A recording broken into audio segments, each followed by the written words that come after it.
Pháp dương vô thượng tôn, tam giới vô luân thập. Thiên nhân chi đạo, sư tử sanh chi từ phù. Nhất niệm quy năng diệt tam kỳ nghiệp.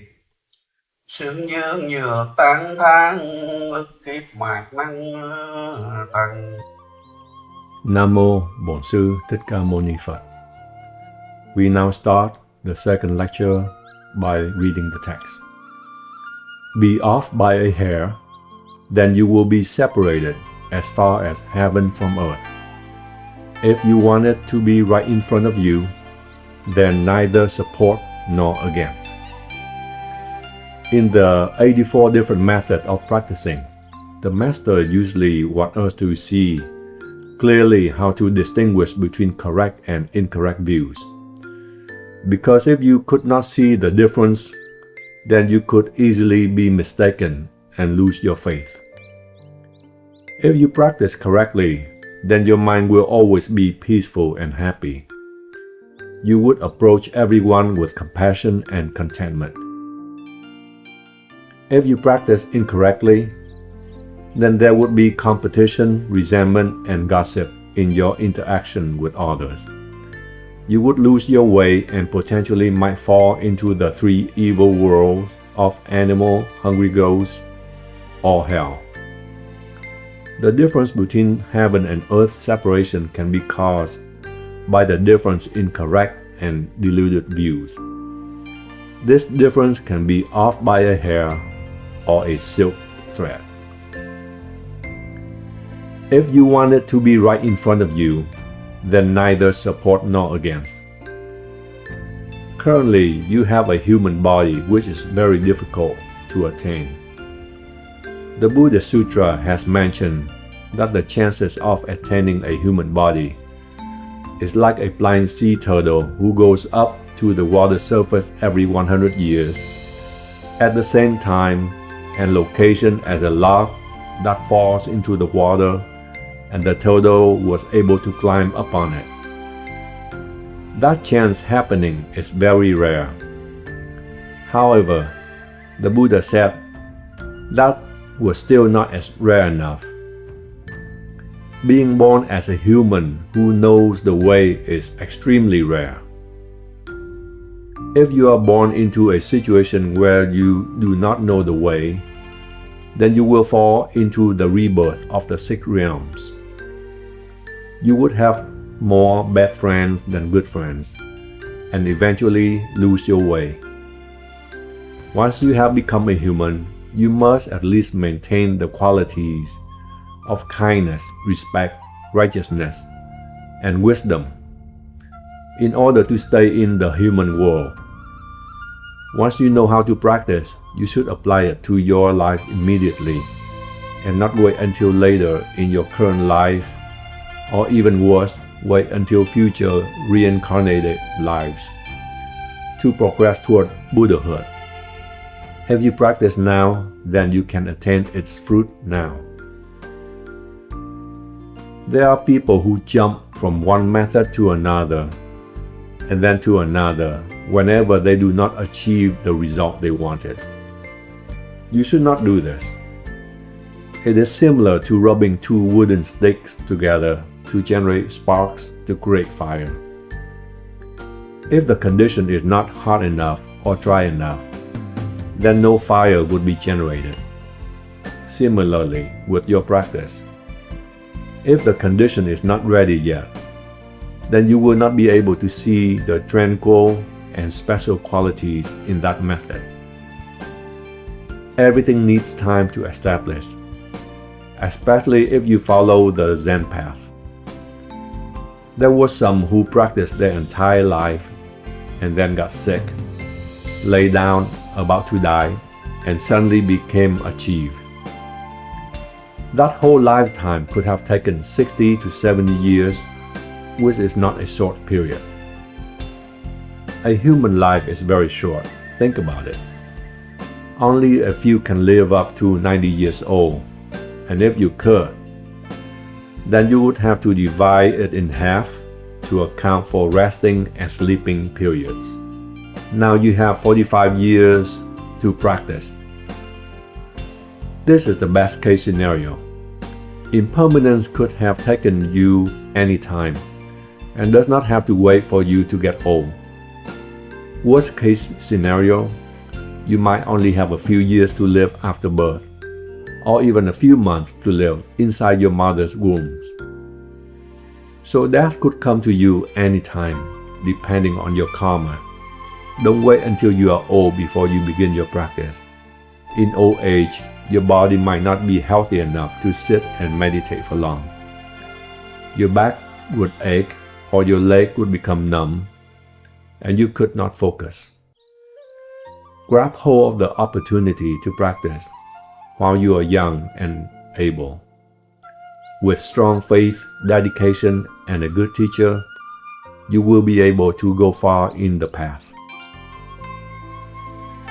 Zen Master Hui Feng once said, "A Zen practitioner who enters Samadhi can generate transcendental wisdom. In this mind, every thought is useful and virtuous, leading up to miraculous freedom and liberation." Anyone who wants to become a Buddha must practice Zen meditation. If you review the facts, even though the Buddha did recommend the practice of the Pure Land sect, he himself became the Buddha through meditation. The meditation technique locks up the false thoughts and transforms them back into part of the Buddha mind. If the practitioner does it correctly, he too can be awakened like the Buddha once he enters Samadhi for a period of 49 days. History did write that the Buddha followed his path for a period of 6 years before becoming enlightened, but that time included his search and practices. Even the duration of 49 days could be considered a long time, because in truth, he was awakened in one night. The awakening does not take a long period of time. It could be done in seconds if all the fortunate karmic connections are established. In Zen tradition, there were monks who continuously pondered on Dharma questions for 5 to 10 years, until they met a master who could release the obstruction and open their minds.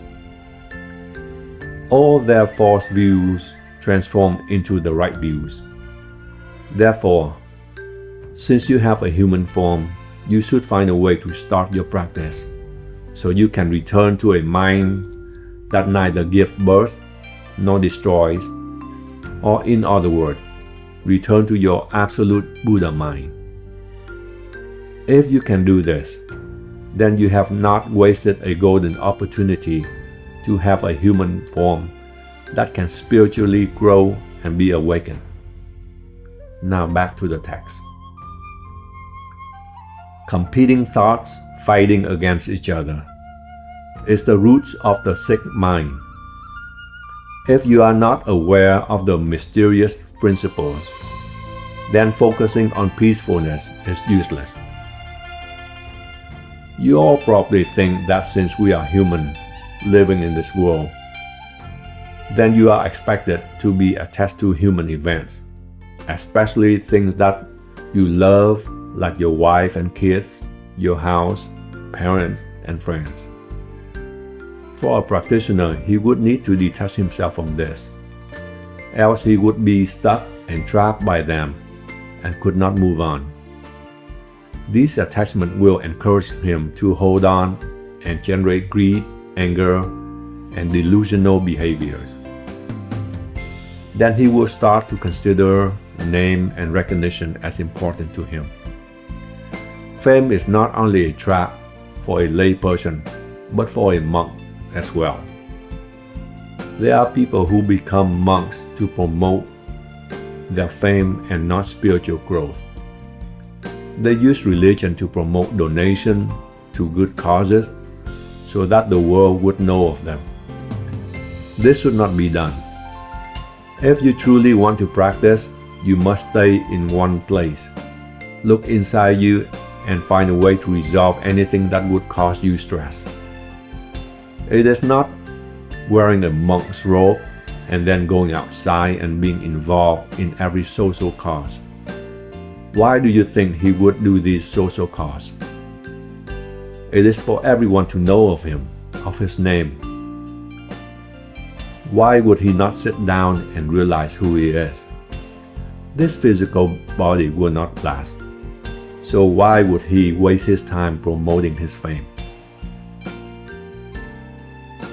If a monk has the thought of competing to win or lose, then his mind is sick. There are practitioners who are so sick and tired of birth and death that they pray for eternal nirvana. This also represents a sick mind, because if they still wish and pray for something, then this is a greedy and desiring behavior. If you want to eliminate suffering and pray for happiness, eliminate activity and pray for quietude, then all these thoughts belong to a sick mind.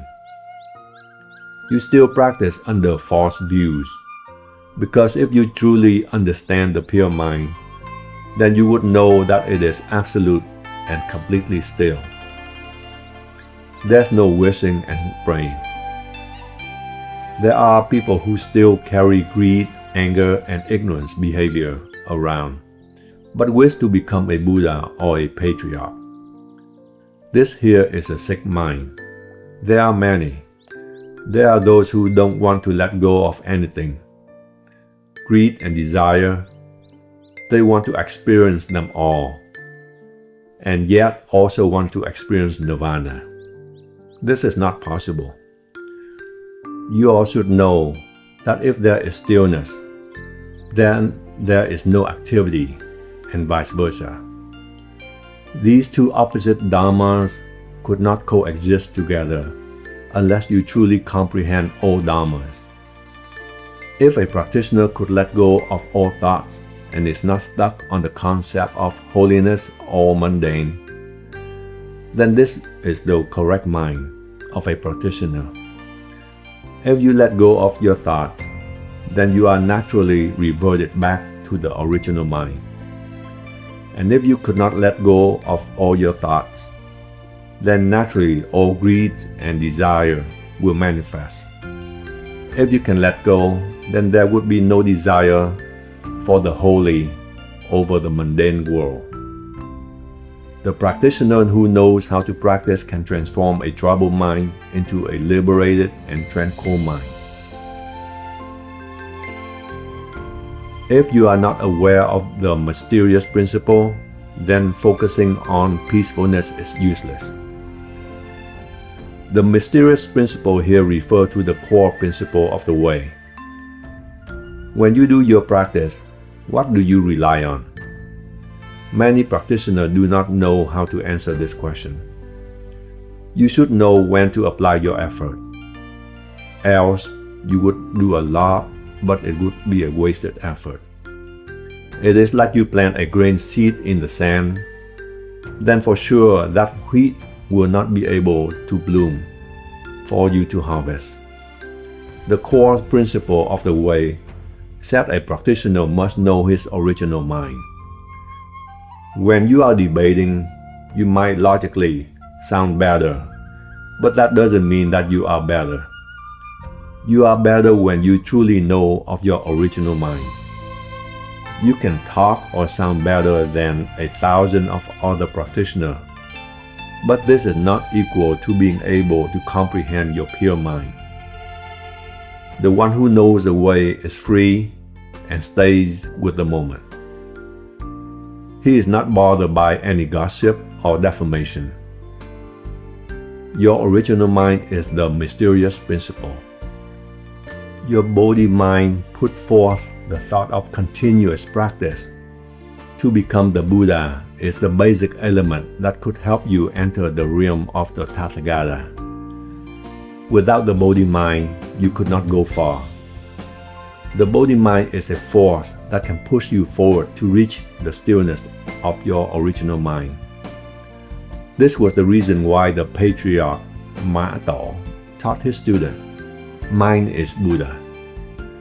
He is basically saying liberation is not outside the mind. Those who look outside for liberation have gone on the wrong path.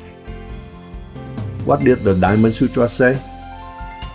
Those who use forms and sound to find me are on the wrong path. The jewel of wisdom shines deeply inside your mind, but it is covered up by greed, desire, stress, and ignorance. Every one of you has this jewel, but are not aware of it and not able to make it shine. The ones who are deluded would not know where to look, so they would run to the east or west, praying for Buddha's blessings. But for the one who is awakened, he could see, through his unborn thoughts, his original mind and become free from delusion, free from rebirth. If he wants to stay in this world, he could stay. If he wants to go away from this world, then he could leave. It is all dependent on him. Now, if you want to help someone who lives far away, could you do that? No, it is because you are still being restricted by karmic connection and physical restrictions. It is similar to a lawyer who's visiting his client in prison. The lawyer is free to go anywhere, whereas the prisoner is not. The lawyer is like someone who is awakened, going in and out freely around a place, whereas his client is being locked up for his violation. The prisoner could not walk out freely because of his karmic restraints. Likewise, for all beings, if a practitioner could attain the level of a saint, then he acts accordingly to the situation and helps those who came asking for help. Today he can sit here and lecture. Tomorrow, if he wants to leave the world, he could. He is free. No one, not even the king of hell, can hold him back or restrain him.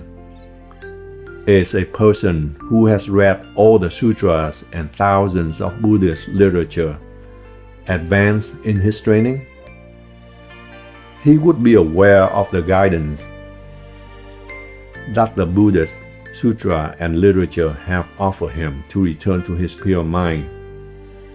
But if he is only dependent on the word of the sutras and does not apply what he has learned, then he himself is deluded. He is only holding on to a finger pointing to the moon, but does not see the moon.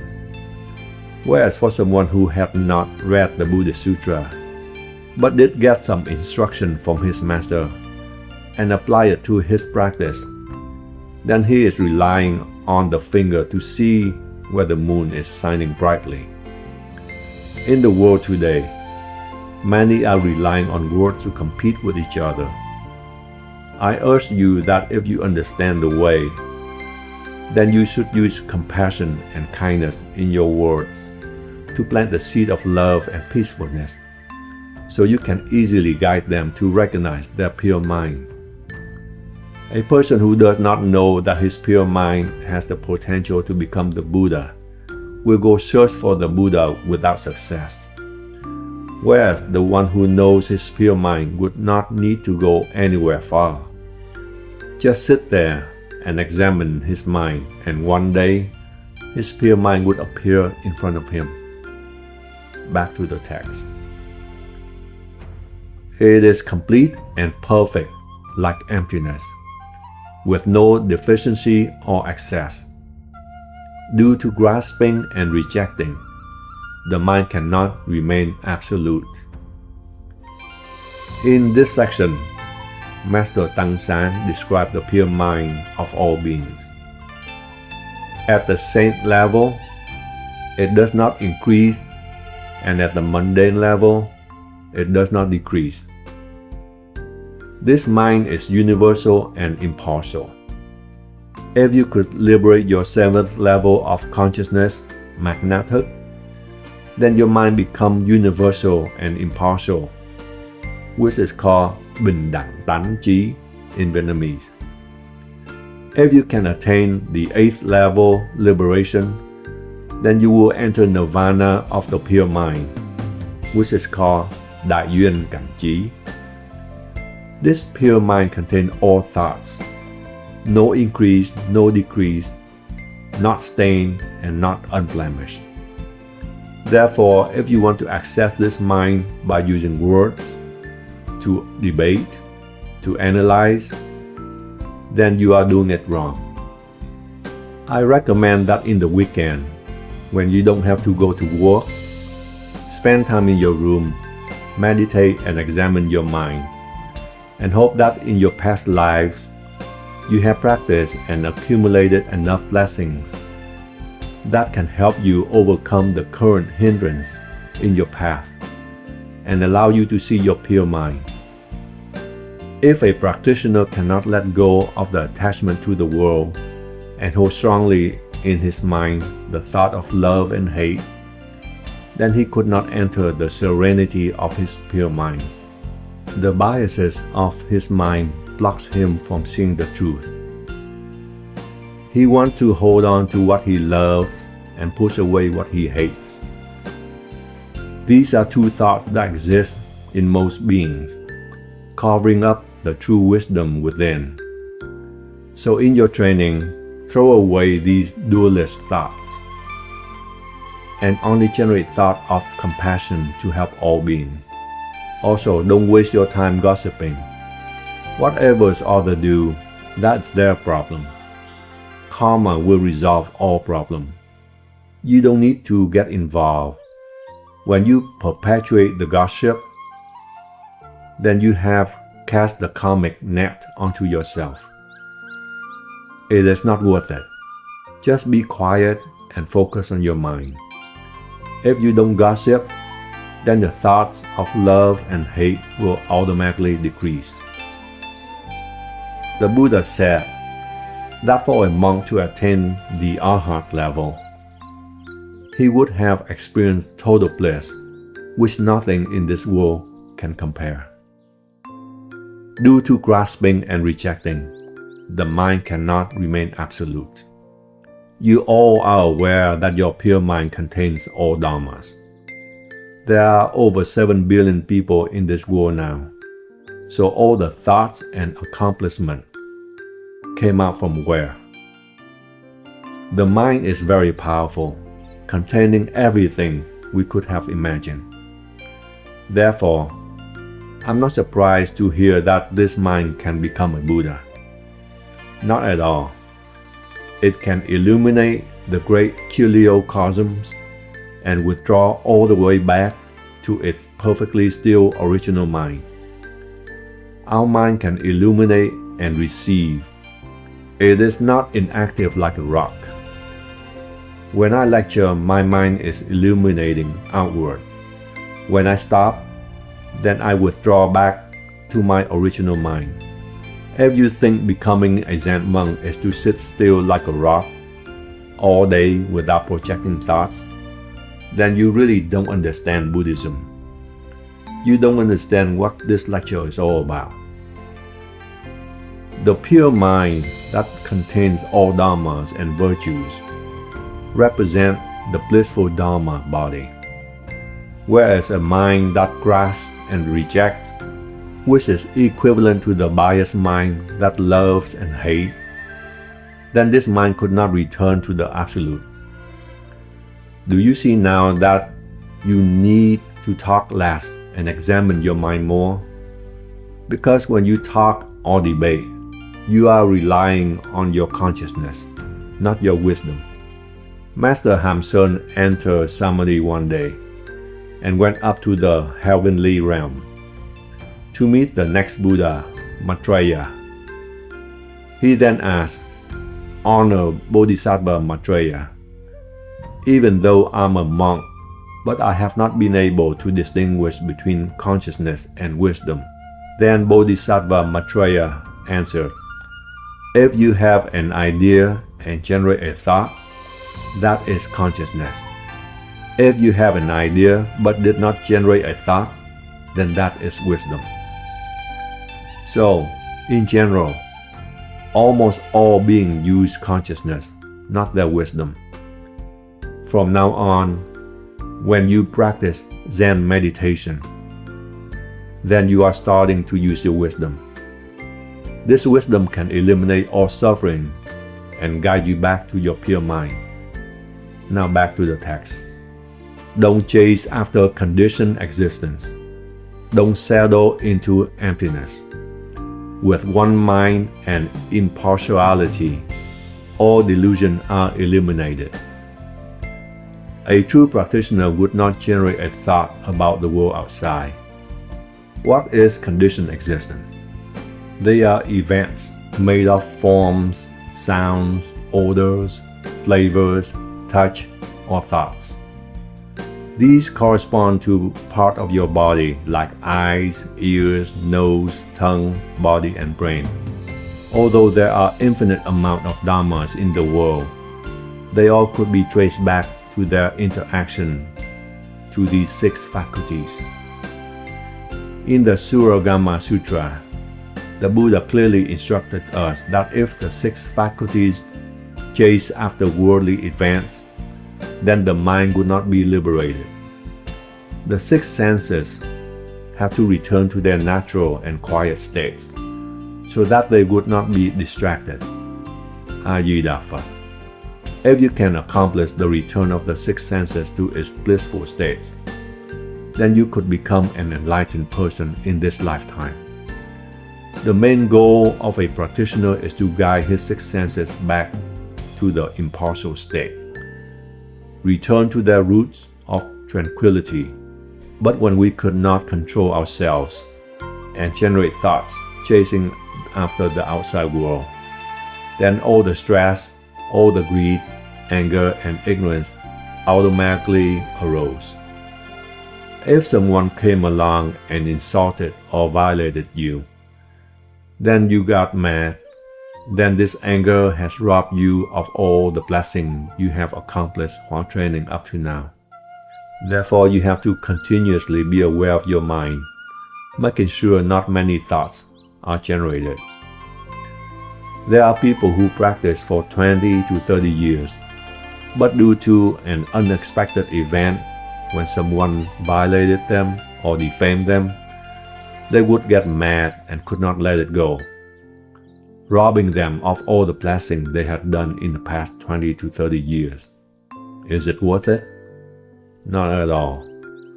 Let me tell you a story about Zen Master Fayan and layperson To Dong Fa. They were good friends, traveling on the same religious path. One day, the Zen Master Fayan organized a retreat and had all his students attended. Layperson To Dong Fa was not invited to join because he was not a monk, but wanted to attend anyway. The master told To Dong Fa that there is no chair left for him to sit and that he should not join.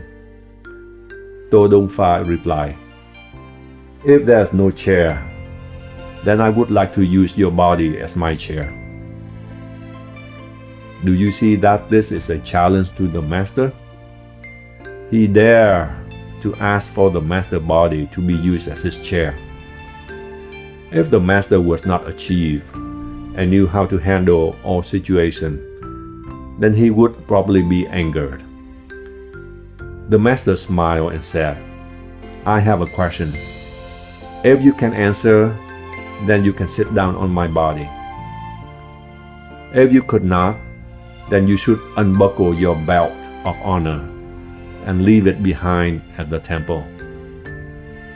When To Dong Fa saw that the master was not troubled by his request, he was already concerned. But now the master has replied and made a counter-offer. He tried to keep calm and answer, "I accept. Please ask the question."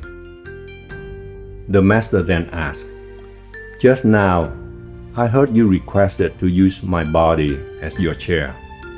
But my body, which comprises the 4 basic elements, is truly empty, and the 5 skandhas are temporary, so they do not exist as well. So what do you use to sit on? Did you hear how great the answer was? At this point, Todong Fa could not answer and had to leave his badge of honor behind. Not only did the master not get upset with the challenging questions, but he replied with an answer that could not be answered. Back to the text. With one mind and impartiality, all delusions are eliminated.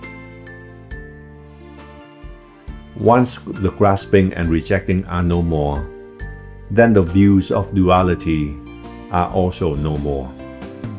You all should remember the lines. Once the mind is active, then thousands of dhammas are generated. So if the mind is silent, then how could the dhammas be generated? If the dhammas are no longer generated, then you would be at peace and have no more stress. Your 6 senses would then be clear and free from delusion. The biases would be reduced and the pure mind would have a chance to shine. Your attachment and karmic connection are then no more, and no further rebirth is necessary. Do you see how simple that was? You all can do this. It is you who underestimate yourself. You all are future Buddhas. Starting today, if you put in the effort, then you could become a Buddha in this lifetime. If not, then you could become future Buddhas. Sooner or later, you all will become one. If there are no beings, then there are no Buddha. Therefore, all beings are Buddhas.